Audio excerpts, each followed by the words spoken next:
The most highly celebrated pagan god in ancient Mesopotamia was Inanna, the goddess of sex, who was also known as Ishtar after the two were merged.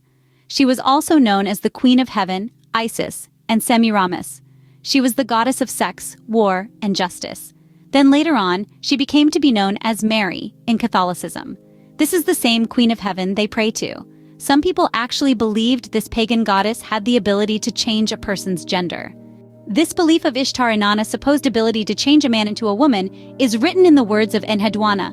Inanna's high priestess in the city of Ur in the 23rd century BCE accounts to this.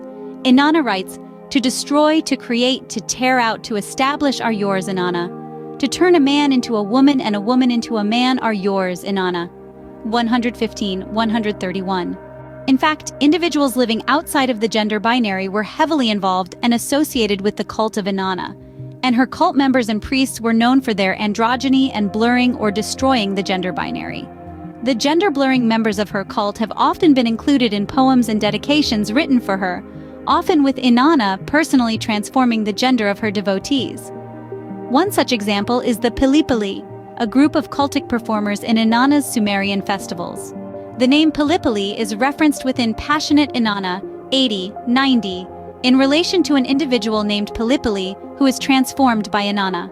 They are raised as a woman, the Sumerian for young woman, Kisikil, being used to describe them, and Inanna blesses them, handing them a spear as if she were a man, and renames them Pilipili. From this point forward, they are referred to as the transformed Pilipili.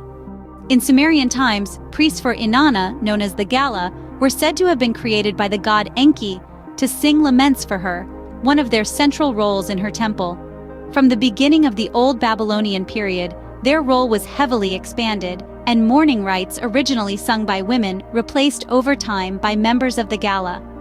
Men who joined the priesthood in devotion for Inanna became women for all intents and purposes, adopting female names and singing in the Sumerian Emisal dialect, reserved for feminine speakers to render the speech of female gods. The Gala were heavily involved in her temples, performing lamentations for the dead, presiding over religious rites, and healed and looked after the sick and poor.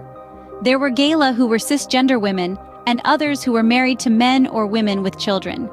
This could be due to Gala priests being associated with multiple gods, and only the Gala of Inanna were living transsexual lives, or with a huge range of sexualities and gender identities, much like our own Babylon society in America today.